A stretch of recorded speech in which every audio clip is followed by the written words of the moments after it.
Dear students, അപ്പോൾ കഴിഞ്ഞ ക്ലാസ്സിൽ നമ്മൾ ദാറ്റ് ഈസ് ബാങ്കിങ് കമ്പനീസിൻ്റെ പ്രോഫിറ്റ് ആൻഡ് ലോസ് അക്കൗണ്ടിൻ്റെ ഫോർമാറ്റ് പഠിച്ചു. അതേപോലെ ബാലൻസ് ഷീറ്റ് ഫോർമാറ്റും പഠിച്ചു അല്ലേ. അപ്പോൾ നമ്മൾ ഒരു സിമ്പിൾ ആയിട്ടുള്ള problem that is without adjustment ആയിട്ടുള്ള ഒരു പ്രോബ്ലം നമുക്ക് ചെയ്യാം. ദാറ്റ് ഈസ് റിഗാർഡിങ് ബാങ്കിങ് കമ്പനീസിൻ്റെ പ്രോഫിറ്റ് ആൻഡ് ലോസ് അക്കൗണ്ട് എങ്ങനെയാണ് പ്രിപ്പയർ ചെയ്യേണ്ടതെന്നുള്ള ഒരു സിമ്പിൾ പ്രോബ്ലം വിതൗട്ട് അഡ്ജസ്റ്റ്മെൻറ്റ് നമുക്കൊന്ന് ചെയ്ത് നോക്കാം. അപ്പോൾ ഇവിടെ example 1, prepare the profit and loss account of the Southern Bank Limited for the year ended 31st March 2020 from the following information. അപ്പോൾ information തന്നിട്ടുണ്ട്. ഈ ഇൻഫർമേഷൻ വെച്ചിട്ട് നമുക്ക് എന്ത് ചെയ്യണം? സദേൺ ബാങ്ക് കമ്പനിയുടെ profit and loss account prepare ചെയ്യണം. അപ്പോൾ ക്വസ്റ്റ്യൻ ഇങ്ങനെ തന്നിട്ടുണ്ടാകും. അപ്പോൾ ആദ്യം നമ്മൾ എന്ത് ചെയ്യണം എന്ന് വെച്ചാൽ ഷെഡ്യൂൾസ് ഐഡൻറ്റിഫൈ ചെയ്യണം. നമുക്കറിയാം പ്രോഫിറ്റ് ആൻഡ് ലോസ് അക്കൗണ്ടിൽ മെയിൻലി എന്തെല്ലാം ഷെഡ്യൂൾസ് ആണ് വരുന്നത് നമ്മൾ ഇതിൽ ഫോർമാറ്റിൽ പഠിച്ചിട്ടുണ്ടായിരുന്നു. Mainly schedule 13, schedule 14, schedule 15, schedule 16 അല്ലേ. അതിൽ 13 14 റിലേറ്റിംഗ് ടു ഇൻകമും 15 and 16 റിലേറ്റിംഗ് ടു എക്സ്പെൻസസ്. അപ്പോൾ ഇത് 4 ഷെഡ്യൂൾസ് ആണ് മെയിൻലി നമുക്കുള്ളത് regarding profit and loss account. അപ്പോൾ ക്വസ്റ്റ്യനിൽ നമ്മൾ ഐഡൻറ്റിഫൈ ചെയ്യുമ്പോൾ തന്നെ ഷെഡ്യൂൾസ് ആദ്യം എന്ത് ചെയ്യുക? ഐഡൻറ്റിഫൈ ചെയ്യും. അപ്പോൾ ഇതിൽ first one interest on deposit. അപ്പോൾ ഡെപ്പോസിറ്റിനുള്ള ഇൻട്രസ്റ്റ് എന്ന് പറഞ്ഞു കഴിഞ്ഞാൽ നമുക്ക് ഡെപ്പോസിറ്റ് കിട്ടുന്നുണ്ട്. അപ്പോൾ ആ കിട്ടുന്ന ഡെപ്പോസിറ്റിന് നമ്മൾ എന്ത് കൊടുക്കണം? ഇൻട്രസ്റ്റ് കൊടുക്കണം. ഫോർ ഫിക്സഡ് ഡെപ്പോസിറ്റ്, സേവിങ് ഡെപ്പോസിറ്റിനൊക്കെ നമ്മൾ എന്ത് കൊടുക്കണം? ഇൻട്രസ്റ്റ് കൊടുക്കണം. അപ്പോൾ ഇതെന്താണ്? ഇൻട്രസ്റ്റ് ഓൺ ഡെപ്പോസിറ്റ് പറയുന്നത് ഒരു എക്സ്പെൻസ് ആണ്. അപ്പോൾ എക്സ്പെൻസ് ആയതുകൊണ്ട് ഈ ഇൻട്രസ്റ്റ് ഓൺ ഡെപ്പോസിറ്റ് ഏത് ഷെഡ്യൂളിലാണ്? ഷെഡ്യൂൾ 15ലാണ്. ഇവിടെ നോക്കുക, നമുക്ക് ഷെഡ്യൂൾ 15 എന്തൊക്കെയാണ്? ദാറ്റ് ഈസ് ഇൻട്രസ്റ്റ് എക്സ്പാൻഡഡ് ആണ് ഷെഡ്യൂൾ 15. അപ്പോൾ ഷെഡ്യൂൾ 15ൽ എന്തെല്ലാം ഐറ്റംസാണ് വന്നിരിക്കുന്നത് എന്നുള്ളത് നമ്മൾ ഓൾറെഡി നോക്കിയിട്ടുണ്ടായിരുന്നു. Interest on deposit, interest on reserve bank of India, ഇതൊക്കെയാണ് ഷെഡ്യൂൾ 15ൽ വരുന്ന ഐറ്റംസ് എന്ന് പറയുന്നത്. അപ്പോൾ ഇൻട്രസ്റ്റ് ഓൺ ഡെപ്പോസിറ്റ് പറയുന്നത് എത്രയാണ് amount? What is the amount? 32 lakhs. അപ്പോൾ 32 lakhs ഈ ഇൻട്രസ്റ്റ് ഓൺ ഡെപ്പോസിറ്റ് പറയുന്നത് ഷെഡ്യൂൾ 15 ആണ്. നെക്സ്റ്റ് വൺ കമ്മീഷൻ ക്രെഡിറ്റ് എന്നാണ് പറയുന്നത്. കമ്മീഷൻ ക്രെഡിറ്റ് പറഞ്ഞു കഴിഞ്ഞാൽ എന്താണ്? ഇൻകം ആണ്. അപ്പോൾ ഈ commission credit that is schedule എത്രയാണ്? 14 ആണ്. നമുക്ക് ഇൻകത്തിൻ്റെ 2 ഷെഡ്യൂളാണുള്ളത്, 13 and 14. സോ കമ്മീഷൻ പറയുന്നത് എന്താണ്? ദാറ്റ് ഈസ് ഷെഡ്യൂൾ 14ൽ വരുന്ന ഇൻട്രസ്റ്റ് ഷെഡ്യൂളാണ്. എമൗണ്ട് എത്രയാണ്? 1 lakh rupees. Then next one interest on loan. നമ്മൾ loan company banking company loan എന്തെങ്കിലും പ്രൊവൈഡ് ചെയ്തിട്ടുണ്ടെങ്കിൽ ആ ലോണിനുള്ള ഇൻട്രസ്റ്റ് നമുക്ക് കിട്ടാറുണ്ട്. ദാറ്റ് ഈസ് ഓൾസോ ഇൻകം ആണ്. അപ്പോൾ ഈ ഇൻട്രസ്റ്റ് ഓൺ ലോൺ ഏതിലാണ് വരുന്നത്? ഷെഡ്യൂൾ 13ലാണ്. എമൗണ്ട് എത്രയാണ്? 24,90,000. Next one sundry charges debit. So sundry charges debit പറഞ്ഞു കഴിഞ്ഞാൽ എന്താണ്? എക്സ്പെൻസ് ആണ്. എത്രയാണ് amount? 1 lakh rupees. Then next one അത് ഏത് ഷെഡ്യൂളാണ് വരുന്നത്? സൺട്രി ചാർജസ് എക്സ്പെൻസ് ആയതുകൊണ്ട് ഷെഡ്യൂൾ 16ലാണ്. The next one rent and taxes. എത്രയാണ് amount? 2 lakh rupees. So rent and taxes വരുന്നത് ഏതാണ്? ഷെഡ്യൂൾ 16ല്. The next one establishment expenses എന്ന് പറയുന്നത് എക്സ്പെൻസ് ആണ്. So that comes under schedule 16 ആണ്. എമൗണ്ട് എത്രയാണ്? 5 lakh rupees. The next one discount on bills. Discounted bills വന്നിട്ട് ഡിസ്കൗണ്ട് ചെയ്തിട്ടുണ്ടെങ്കിൽ അത് നമുക്ക് ഇൻകം ആണ്. That is comes under schedule 13 ആണ്. എമൗണ്ട് എത്രയാണ്? 14,50,000. Then next one interest on overdraft. That is ബിസിനസ്മാന് കൊടുക്കുന്ന കറണ്ട് അക്കൗണ്ടിനുള്ള ഒരു ഫെസിലിറ്റിയാണ് ഓവർ ഡ്രാഫ്റ്റ്. ആ ഓവർ ഡ്രാഫ്റ്റിനുള്ള ഇൻട്രസ്റ്റ് എന്ന് പറയുന്നത് ഇറ്റ് ഈസ് ആൻ ഇൻകം ആണ്. ദാറ്റ് ഈസ് എത്രയാണ്? 16 lakh. That comes under schedule 13. Then interest on cash credit, അതും എന്താണ്? ഇൻകം ആണ്. എമൗണ്ട് എത്രയാണ്? 23,20,000. അതും ഇൻട്രസ്റ്റ് ഓൺ ക്യാഷ് ക്രെഡിറ്റ് ഏതാണ്? ഷെഡ്യൂൾ 13 ആണ്. Then audit fees it is an expense ആണ്. So being it is an expense ഏത് ഷെഡ്യൂളാണ്? ഷെഡ്യൂൾ 16 ആണ്. എമൗണ്ട് എത്രയാണ്? 35,000. Then directors fees. ഡയറക്ടേഴ്സിന് കൊടുക്കാനുള്ള ഫീസാണ്. അതും എക്സ്പെൻസ് ആണ്. ഇറ്റ് കംസ് അണ്ടർ ഏതാണ്? ഷെഡ്യൂൾ 16 ആണ്. എമൗണ്ട് എത്രയാണ്? 16,000. Then bad debts to be written off. ഈ bad debts to be written off വന്നിട്ട് ഒരു ഷെഡ്യൂളിലും വരില്ല. ദാറ്റ് കംസ് അണ്ടർ എന്താണ്? പ്രൊവിഷൻസ് ആൻഡ് കണ്ടിജൻസീസിലാണ് ഏത് വരുന്നത്? ബാഡ് ഡേയ്സ് റിട്ടേൺ ഓഫ് വരുന്നത്. അത് എമൗണ്ട് എത്രയാണ്? 3 lakh rupees. സോ നമ്മൾ ഓരോ ഷെഡ്യൂൾ എന്ത് ചെയ്ത് കഴിഞ്ഞു? ഐഡൻറ്റിഫൈ ചെയ്ത് കഴിഞ്ഞു. ഇപ്പം profit and loss account prepare ചെയ്യുന്നതിന് മുൻപ് ആദ്യം നമ്മൾ എന്താ ചെയ്യാം, ഷെഡ്യൂൾസ് പ്രിപ്പയർ ചെയ്യാം, എന്നിട്ട് നമുക്ക് പോകാം. സോ ഇതിൽ ഫസ്റ്റ് ഷെഡ്യൂൾ പറയുന്നത് എന്താണ്, ഷെഡ്യൂൾ 13 ആണ്. അപ്പോൾ ഷെഡ്യൂൾ 13 ഏതൊക്കെ ഐറ്റംസ് വരുന്നുണ്ട്, ഇൻട്രസ്റ്റ് ഓൺ ലോൺ വരുന്നുണ്ട്, ഡിസ്കൗണ്ട് ഓൺ ബിൽസ് ഡിസ്കൗണ്ടഡ് വരുന്നുണ്ട്, ഇൻട്രസ്റ്റ് ഓൺ ഓവർ ഡ്രാഫ്റ്റ് വരുന്നുണ്ട്, ഇൻട്രസ്റ്റ് ഓൺ ക്യാഷ് ക്രെഡിറ്റ്. അപ്പോൾ ഈ ഷെഡ്യൂൾസ് എല്ലാം 13 വരുന്നത്. അപ്പം നമുക്കറിയാം ഷെഡ്യൂൾ 13 എന്ന് പറയുന്നത് എന്താണ് ഷെഡ്യൂൾ 13 ഈസ് ഇൻട്രസ്റ്റ് ഏൺഡ് ആണ് അല്ലേ, ഇൻട്രസ്റ്റ് നമുക്ക് ഏൺ ചെയ്താണ് ഏത് ഷെഡ്യൂൾ 13 എന്ന് പറയുന്നത്. ഇനി ഇതിലെ അമൗണ്ട്സ് തന്നിരിക്കുന്നത് ഇൻ തൗസൻഡ്സിലാണ് തന്നിരിക്കുന്നത്. സോ നമ്മൾ ഫോർമാറ്റ് എഴുതുമ്പോൾ നമുക്കറിയാം പെർട്ടിക്കുലേഴ്സും കറണ്ട് ഇയറും പ്രീവിയസ് ഇയറും. കറണ്ട് ഇയർ എൻ്റെ എത്രയാണ് പറഞ്ഞിരിക്കുന്നത് നോക്കുക, കറണ്ട് ഇയർ എൻ്റെ 31 മാർച്ച് 2020 ആണ് കറണ്ട് ഇയർ. സോ കറണ്ട് ഇയറിൽ നമ്മൾ 31 മാർച്ച് 2020. സോ പ്രീവിയസ് ഇയർ എത്രയായിരിക്കും, 31 മാർച്ച് 2019 ആണ് പ്രീവിയസ് ഇയർ. ഓക്കെ, അപ്പോൾ 13th ഷെഡ്യൂൾ പറയുന്നത് ഇൻട്രസ്റ്റ് ഏൺഡ് ആണ്. സോ ഹെഡിങ് കൊടുക്കുക ഷെഡ്യൂൾ 13 ഇൻട്രസ്റ്റ് ഏൺഡ്. അപ്പോൾ ഇൻട്രസ്റ്റ് ഏൺഡ് ഷെഡ്യൂൾ 13ന്റെ ഫോർമാറ്റ് നമുക്ക് അറിയാം. Interest on discount on advance or bills. Second one പറയുന്നത് income on investment. Third one പറയുന്നത് interest on balance with RBI and other interbank funds others. ഇതാണ് main items. So ഇതിൽ ആദ്യം നമുക്ക് എന്താ നോക്കേണ്ടത്, ഇൻട്രസ്റ്റ് അല്ലെങ്കിൽ discount on advance or bills. അപ്പോൾ ഇതിൻ്റെ വർക്കിങ്സ് നോക്കാം, എമൗണ്ട് എത്രയൊക്കെയാണെന്ന് നോട്ട് നോക്ക്. നമുക്കിവിടെ ഏതൊക്കെയാണ് ഐറ്റംസ് തന്നിരിക്കുന്നത് ഷെഡ്യൂൾസിൽ. That is interest on loan എത്രയാണ്, 24,90,000. So interest on loan first item എടുത്ത് 24,90,000. നെക്സ്റ്റ് വൺ പറയുന്നത് നോക്കൂ, ഷെഡ്യൂൾ 13 വേറെ ഒന്ന് വരുന്നത് discount on bills discounted. Discount on bills discounted എത്രയാണ്, 14,90,000. So discount on bills discounted 14,90,000. Then next one വരുന്നത് ഇൻട്രസ്റ്റ് ഓൺ എന്താണ്, ഓവർ ഡ്രാഫ്റ്റ് അല്ലേ. ഇൻട്രസ്റ്റ് ഓൺ ഓവർ ഡ്രാഫ്റ്റും ഇൻകം ആണ്. സോ എത്രയാണ്, what is the amount, 16 lakhs, isn't it? So interest on overdraft 16 lakhs. So next one പറഞ്ഞ schedule 13 അടുത്ത item എന്താണ്, interest on cash credit എത്രയാണ്, 23,20,000. So 23,20,000. So ഇതെല്ലാം കൂടെ ടോട്ടൽ ചെയ്യുമ്പോൾ നമുക്ക് എത്ര വന്നു, 79 lakhs. സോ 79 lakhs ആണ് ടോട്ടലായിട്ട് ഇൻട്രസ്റ്റ് അല്ലെങ്കിൽ ഡിസ്കൗണ്ട് ഓൺ അഡ്വാൻസസ് നമുക്ക് കിട്ടിയിരിക്കുന്നത്. സോ ഈ എമൗണ്ട് നമ്മൾ എന്ത് ചെയ്തു, 79 lakhs എവിടെ എടുത്തെഴുതി, ഇവിടെ എടുത്തെഴുതി 79 lakhs. ഇത് ഇൻ തൗസൻഡ്സിലാണ് കൊടുത്തിരിക്കുന്നത്. സോ 7,900,000. ഓക്കെ, സോ ആ എമൗണ്ട് നമ്മൾ എന്ത് ചെയ്തു, എടുത്തെഴുതി. So interest on interest earned amount കിട്ടിക്കഴിഞ്ഞു. ഇനി വേറെ ഐറ്റംസ് ഉണ്ടോ നോക്കൂ, വേറെ വല്ല ഐറ്റംസ് ഇതിൽ ക്വസ്റ്റ്യന് തന്നിട്ടുണ്ടോ നോക്കൂ. വേറെ ഒരു ഐറ്റംസ് തന്നിട്ടില്ല. ആകെ ഷെഡ്യൂൾ 13 4 ഐറ്റംസ് നമ്മൾ ഓൾറെഡി എടുത്തു കഴിഞ്ഞു. ഇനി വേറെ ഐറ്റംസ് ഒന്നുമില്ല. സോ ബാക്കിയുള്ള ഇൻട്രസ്റ്റ് ഓൺ ഇൻവെസ്റ്റ്മെന്റ്, അതുപോലെ interest on balance with RBI ഒക്കെ നമ്മൾ എന്ത് ചെയ്ത് കൊടുക്കുക. സോ ലാസ്റ്റ് ടോട്ടൽ ചെയ്യുക. ടോട്ടൽ ചെയ്തപ്പോൾ ഇൻട്രസ്റ്റ് ഏൺഡ് എത്രയാണ്, ടോട്ടൽ 79 lakhs ആണ് എന്ത് ഇൻട്രസ്റ്റ് ഏൺഡ്. ദാറ്റ് ഈസ് 7,900,000 ആണ് എന്ത് ഇൻ തൗസൻഡ്സിൽ പറയുമ്പോൾ ഇൻട്രസ്റ്റ് ഏൺഡ് വന്നിരിക്കുന്നത്. സോ ഷെഡ്യൂൾ 13 കഴിഞ്ഞു. ഇനി നെക്സ്റ്റ് നമ്മൾ നോക്കേണ്ടത് ഷെഡ്യൂൾ 14 ആണ്. അപ്പോൾ ഹെഡിങ് കൊടുക്കുക. ഈ ഫോർമാറ്റ് എല്ലാം അതേപോലെ തന്നെ പഠിച്ചു വെക്കണം. എല്ലാ ഷെഡ്യൂൾസും എല്ലാം അതേപോലെ തന്നെ പഠിച്ചു വെക്കണം കേട്ടോ. One of the important topics ആണ്. ഇനി ഷെഡ്യൂൾ 14 എന്ന് പറയുന്നത് അതർ ഇൻകം ആണ്. സോ അതർ ഇൻകം എഴുതുമ്പോൾ particulars, current year, previous year, ഇതിൻ്റെ ഫോർമാറ്റ് എല്ലാം എന്താണ്, സെയിം തന്നെയാണ്. അപ്പോൾ ഇതിൽ ആദ്യം നമുക്ക് നോക്കേണ്ടത് എന്താണ്, നമ്മുടെ ഫോർമാറ്റിൽ പഠിച്ചിട്ടുണ്ട് നമ്മൾ.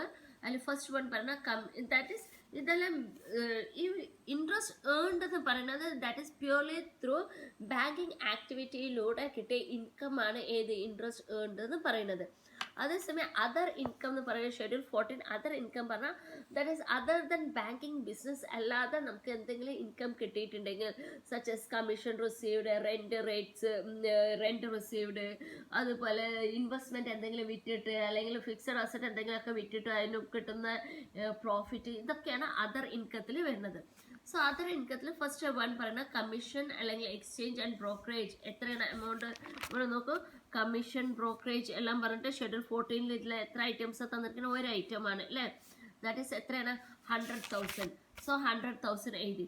ഇനി വേറെ വല്ല ഷെഡ്യൂൾ 14 വേറെ വല്ല ഐറ്റംസ് തന്നിട്ടുണ്ടോ? ക്വസ്റ്റ്യനിൽ വേറെ ഒരു ഐറ്റം ഇല്ല, ആകെ ഒരു ഐറ്റം മാത്രമേ ഉള്ളൂ. ആ ഒരു ഐറ്റം റെക്കോർഡ് ചെയ്തു. ഇനി ബാക്കിയുള്ള ഐറ്റംസ് എല്ലാം എഴുതിയിട്ട് അതെല്ലാം എന്താണ് നില്ലാണ്. റെന്റ് റിസീവ്ഡ് ഉണ്ടോ? ഇല്ല. തേർഡ് ഐറ്റം പറയുന്നത് net profit on sale of investment, അതില്ല.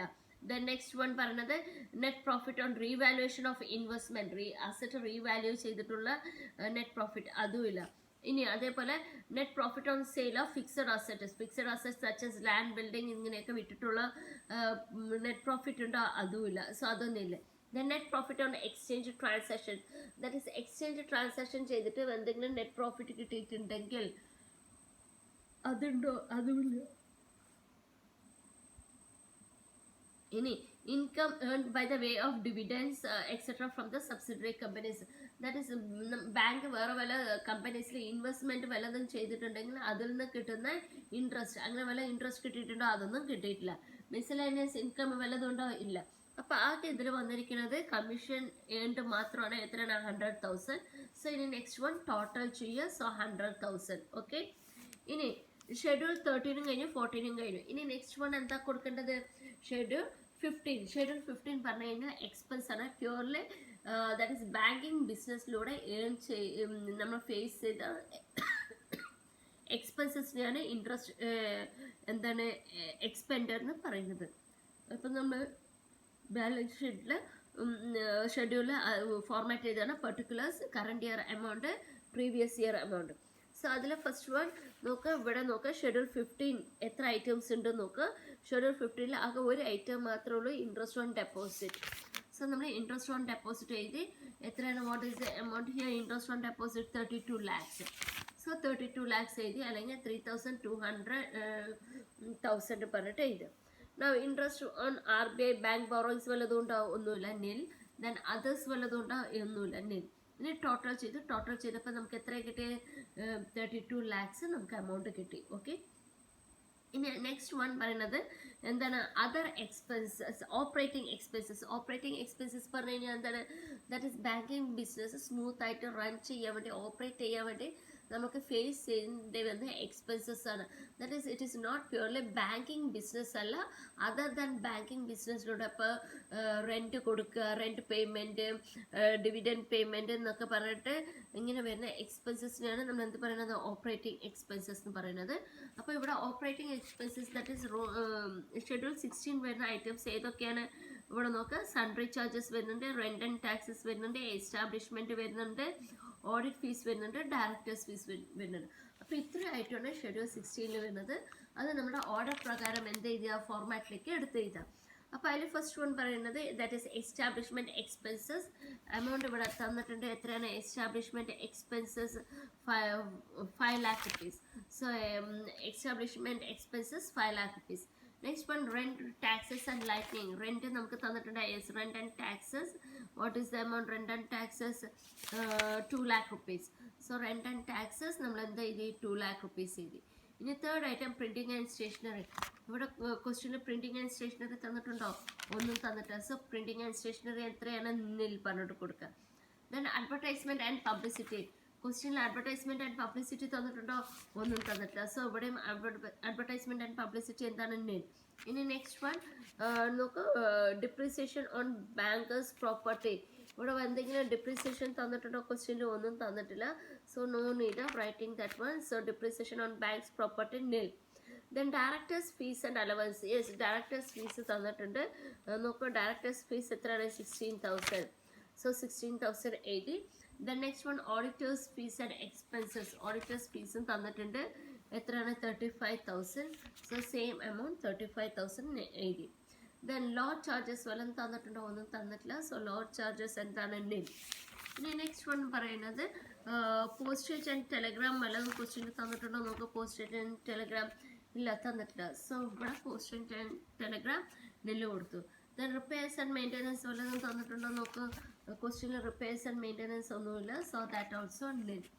ദെൻ ഇൻഷുറൻസ് വല്ലതും പറഞ്ഞിട്ടുണ്ടോ? നോക്ക്. ഇൻഷുറൻസ് എന്തെങ്കിലും ഇല്ല, ഒന്നും പറഞ്ഞിട്ടില്ല. So insurance also nil. Then other എക്സ്പെൻസസിൽ അതർ എക്സ്പെൻഡിച്ചറിൽ സൺട്രി ചാർജസ് പറഞ്ഞു കൊടുക്കാം. സൺട്രി ചാർജസ് ഓക്കെ ഇവിടെ ഉണ്ട്. സൺട്രി ചാർജസ് ഇവിടെ എത്രയാണ്? 100,000. That is 1 lakh rupees. So same 1 lakh rupees നമ്മൾ ഇവിടെ എഴുതി. അതർ എക്സ്പെൻഡിച്ചർ അല്ലെങ്കിൽ സൺഡ്രീസ് ചാർജസ് 1 lakh rupees. ഇനി നെക്സ്റ്റ് ഇത് ടോട്ടൽ ചെയ്യുക. സോ ടോട്ടൽ എത്രയാണ് ഇവിടെ നോക്കും. നമുക്കിവിടെ 5 lakh rupees, 2 lakh rupees, 16,000, 35,000, then 1 lakh rupees. So 8,51,000 നമുക്ക് വന്നിട്ടുണ്ട്. ഓക്കെ, ദാറ്റ് ഈസ് 8,51,000 നമുക്ക് എന്ത് വന്നിട്ടുണ്ട്, ഓപ്പറേറ്റിംഗ് എക്സ്പെൻസസ് വന്നിട്ടുണ്ട്. അപ്പോൾ ഇവിടെ ഷെഡ്യൂൾസ് എല്ലാം പ്രിപ്പയർ ചെയ്ത് കഴിഞ്ഞ് ഇനി നെക്സ്റ്റ് നമുക്ക് എന്ത് ചെയ്യണം, പ്രോഫിറ്റ് ആൻഡ് ലോസ് അക്കൗണ്ട് ഫോർമാറ്റിലേക്ക് പോകണം. So profit and loss account format എഴുതുക. എങ്ങനെയാണ്, profit and loss account southern bank limited പറഞ്ഞു കൊടുക്കുക. Profit and loss account for the year ended 31st March 2020 heading കൊടുത്തു കഴിഞ്ഞു. ഇനി profit and loss account format particulars schedule എഴുതാൻ current year, previous year. ഇവിടെ നോക്കുക, എമൗണ്ട് ഇൻ തൗസൻഡ്സ് പറഞ്ഞിട്ട് കൊടുക്കുക ഹെഡിങ് മുകളിൽ. അപ്പോൾ പ്രോഫിറ്റ് ആൻഡ് ലോസ് അക്കൗണ്ടിൽ ഫസ്റ്റ് നമുക്ക് മെയിൻലി 2 items ആണ്, ഇൻകമും എക്സ്പെൻസസും. അപ്പോൾ എനി ഇൻകം ഓവർ എക്സ്പെൻസസ് ആണ് നമുക്ക് പ്രോഫിറ്റ് എന്നുള്ളത് അറിയാം അല്ലേ. അപ്പോൾ ആദ്യം ഇൻകം എത്രയാണ്, എക്സ്പെൻസസ് എത്രയാണെന്നുള്ളത് നമുക്ക് കണ്ടുപിടിക്കാൻ, എന്നാലേ നമുക്ക് പ്രോഫിറ്റ് ഒക്കെ അറിയാൻ പറ്റുള്ളൂ. അപ്പോൾ ആദ്യം ഇൻകത്തിൽ ഫസ്റ്റ് ഐറ്റം പറയുന്നത് എന്താണ്, ഇൻട്രസ്റ്റ് ഏൺഡ്. നമുക്ക് profit and loss account format ഉണ്ട്, സെയിം അതേപോലെ തന്നെയാണ് എഴുതേണ്ടത്. ഇൻട്രസ്റ്റ് ഏൺഡ് നമുക്കറിയാം ഏതാണ് ഷെഡ്യൂൾ 13 പറഞ്ഞു കൊടുക്കുക. എന്നിട്ട് ഇവിടെ ഓൾറെഡി ഷെഡ്യൂൾ 13 നമുക്ക് ഇൻട്രസ്റ്റ് ഏൺഡ് എത്രയാണ്, 79,000 lakhs അല്ലേ. അപ്പോൾ 7,900,000 ആണ് amount, that is 79,000 lakhs. So ഇവിടെ ഇൻട്രസ്റ്റ് ഏൺഡ് അവിടെ 79 lakhs എഴുതി, അല്ലെങ്കിൽ 7,900,000 എഴുതിയാലും മതി. The next one other income. Other income എത്രയാണ്, ഷെഡ്യൂൾ 14 ആണ്. നമുക്കറിയാം, നമ്മൾ ഓൾറെഡി പഠിച്ച ഇൻകത്തിൽ ഷെഡ്യൂൾ 13 14, എക്സ്പെൻസസിൽ ഷെഡ്യൂൾ 15 16. സോ ഇവിടെ എത്രയാണ് എമൗണ്ട് നോക്കുക. അതർ ഇൻകത്തിൻ്റെ എമൗണ്ട് എത്രയാണ്, 100,000 അല്ലെങ്കിൽ എത്രയാണ്, 10 lakh rupees. So that amount നമ്മൾ ഇവിടെ എഴുതി.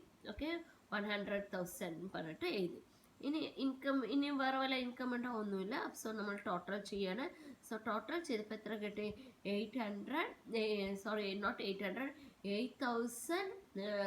കിട്ടി. സോ 8,000 പറഞ്ഞു കഴിഞ്ഞാൽ എത്രയാണ്, 80 lakhs. So total equal to 80 lakhs കിട്ടി. അപ്പോൾ ഇൻകം പാർട്ട് കഴിഞ്ഞ് നെക്സ്റ്റ് നമുക്ക് എക്സ്പെൻഡിച്ചർ പാർട്ടാണ്. എക്സ്പെൻഡിച്ചറിൽ നമുക്ക് മെയിൻലി 2 ഷെഡ്യൂളാണുള്ളത്, ഷെഡ്യൂൾ 15 and 16. അതിൽ ഫസ്റ്റ് വൺ പറയുന്നത് ഇൻട്രസ്റ്റ് എക്സ്പാൻഡഡ് ആണ്. അപ്പോൾ ഇൻട്രസ്റ്റ് എക്സ്പാൻഡഡ് ഷെഡ്യൂൾ 15 ആണ്. സോ നമ്മൾ ഓൾറെഡി പ്രിപ്പയർ ചെയ്ത് വെച്ചിട്ടുണ്ട്. ഷെഡ്യൂൾ 15 എത്രയാണ്, ഇൻട്രസ്റ്റ് എക്സ്പാൻഡഡ് എത്രയാണ്, 3,200,000. ഓക്കെ, അപ്പോൾ എത്രയാണ്, 3,200,000 നമ്മൾ എഴുതി. That is interest expanded 3,200,000. The next one പറഞ്ഞ operating expenses. Operating expenses schedule എത്രയാണ്, 16 ആണ് നമുക്കറിയാം. സോ ഷെഡ്യൂൾ 16 ഓപ്പറേറ്റിംഗ് എക്സ്പെൻസസ് നമ്മൾ കണ്ടുപിടിച്ച് വെച്ചിട്ടുണ്ട്, പ്രിപ്പയർ ചെയ്ത് വെച്ചിട്ടുണ്ട്. What is the amount, 851,000. So 851,000 നമ്മൾ എവിടെ എഴുതി, ഇവിടെ ഓപ്പറേറ്റിംഗ് എക്സ്പെൻസസിൻ്റെ എവിടെ എഴുതി. ഇനി നോക്കുക, അപ്പോൾ ഇവിടെ നമ്മളുടെ എന്ത് കഴിഞ്ഞു, ഇൻകമും എക്സ്പെൻസസും പോസ്റ്റ് ചെയ്ത് കഴിഞ്ഞു അല്ലേ. ഷെഡ്യൂൾസ് നമ്മൾ ഷെഡ്യൂൾ പ്രിപ്പയർ ചെയ്ത 4 ഷെഡ്യൂളിൽ നിന്ന് ആ എമൗണ്ട്സ് എല്ലാം നമ്മൾ എന്ത് ചെയ്തു, total amounts profit and loss account of banking കമ്പനീസിലേക്ക് നമ്മൾ എന്ത് ചെയ്ത് കഴിഞ്ഞു, പോസ്റ്റ് ചെയ്ത് കഴിഞ്ഞു. ഇനി നെക്സ്റ്റ് എന്തെങ്കിലും വേറെ എക്സ്പെൻസസ് നമ്മൾ വിട്ടുപോയിട്ടുണ്ടോ നോക്കാം. Yes, bad debts to be written off നമ്മൾ എന്തായിട്ടാണ് ട്രീറ്റ് ചെയ്യേണ്ടത്, പ്രൊവിഷൻ ആയിട്ടാണ് ട്രീറ്റ് ചെയ്യേണ്ടത്. സോ പ്രൊവിഷൻ ആൻഡ് കണ്ടിൻജൻസീസ് എത്രയാണ് ഇവിടെ നോക്കൂ, 3 lakh rupees ആണ്. 3 lakh rupees പറഞ്ഞു കഴിഞ്ഞാൽ എന്താണ്, 300,000. സോ 300,000. സോ ഈ എക്സ്പെൻഡിച്ചർ കഴിഞ്ഞു. ഇനി എക്സ്പെൻഡിച്ചർ ടോട്ടൽ ചെയ്യുക. സോ ടോട്ടൽ ചെയ്തപ്പോൾ നോക്കൂ, 3,200 പ്ലസ് 851 പ്ലസ് 300 ചെയ്തപ്പോൾ 4,351 കിട്ടി എക്സ്പെൻഡിച്ചർ. ഇവിടെ ഇൻകം നമുക്ക് എത്രയാണ് കിട്ടിയിരിക്കുന്നത്, 8,000 ആണ്. അതേസമയം ഇവിടെ എക്സ്പെൻസസ് വന്ന് 4,351. ഇനി നെക്സ്റ്റ് നമുക്ക് എന്താ നോക്കേണ്ടത്, net profit for the year ആണ് നോക്കേണ്ടത്. So net profit for the year എങ്ങനെ കണ്ടുപിടിക്കേണ്ടത്, ഇൻകം മൈനസ് എക്സ്പെൻഡിച്ചർ ആണ്. ഇൻകം 8,000 ആണ്, മൈനസ് എക്സ്പെൻഡിച്ചർ എമൗണ്ട് ഇവിടെ എത്രയാണ്, 4,351,000. സോ 4,351,000 ചെയ്തപ്പോൾ നമുക്ക് എത്ര കിട്ടി? 3,649,000 ആണ് net profit for the year കിട്ടി. ഇനി പ്രോഫിറ്റ് ബ്രോട്ട് ഫോർവേഡ്, പ്രീവിയസ് ഇയർത്തെ പ്രോഫിറ്റ് വല്ലതും ഉണ്ടോ നോക്കുക. ക്വസ്റ്റ്യൻ്റെ പ്രീവിയസ് ഇയറുടെ പ്രോഫിറ്റ് വല്ലതും പറഞ്ഞിട്ടുണ്ടോ? ഒന്നും പറഞ്ഞിട്ടില്ല. സോ പ്രീവിയസ് ഇയറുടെ പ്രോഫിറ്റ് നമ്മൾ എന്ത് ചെയ്തു? നിൽ കൊടുത്തു. അപ്പോൾ ടോട്ടൽ ദാറ്റ് ഈസ് ടോട്ടൽ പറയുന്നത് എത്രയാണ്? 3,649 കിട്ടി. ഇനി അപ്രോപ്രിയേഷൻ, നമുക്ക് ട്രാൻസ്ഫർ ചെയ്യാനുണ്ട്. നമുക്കറിയാം as per the rule statutory ഏതിലൊക്കെയാണ് ട്രാൻസ്ഫർ ചെയ്യേണ്ടത്? സ്റ്റാറ്റുറ്ററി റിസർവിലേക്ക് ട്രാൻസ്ഫർ ചെയ്യണം. നോക്ക് നമ്മുടെ ഫോർമാറ്റിൽ transfer to statutory reserve, transfer to other reserve, transfer to government or propose dividend and balance carry over to balance sheet. അപ്പോൾ എത്ര ഐറ്റമാണ് ഇതിൽ? ട്രാൻസ്ഫർ ടു സ്റ്റാറ്റുറ്ററി റിസർവ് ആണ് കമ്പൽസറി. ദാറ്റ് ഈസ് 25% മിനിമം നമ്മൾ എന്ത് ചെയ്യണം? മെയിൻറ്റെയിൻ ചെയ്തിരിക്കണം. സോ ഇവിടെ നമ്മൾ എന്ത് ചെയ്തു? Transfer to statutory reserve 25%. ഈ പ്രോഫിറ്റ് ദാറ്റ് ഈസ് 3,649,000 എത്ര പെർസെൻറ്റേജ് ആണ്? 25% ആണ് profit. So this amount into 25%, that is 3,649,000 എത്ര പെർസെൻറ്റേജ് ആണ്? 25%. സോ ചെയ്തപ്പോൾ 912.25% എമൗണ്ട് ആണ് എന്ത് പറഞ്ഞ റിസർവിലേക്ക് ട്രാൻസ്ഫർ ചെയ്യേണ്ടത്. ഇനി ട്രാൻസ്ഫർ ടു അതർ റിസർവ് ഉണ്ടോ? അതൊന്നും ക്വസ്റ്റ്യന് പറഞ്ഞിട്ടില്ല. അതേപോലെ ഗവൺമെൻറ് ഇതിലേക്ക് ട്രാൻസ്ഫർ ചെയ്യുന്നത്, government and propose dividend transfer ചെയ്യുന്നത് ക്വസ്റ്റ്യൻ പറഞ്ഞിട്ടുണ്ടോ? അതൊന്നും പറഞ്ഞിട്ടില്ല.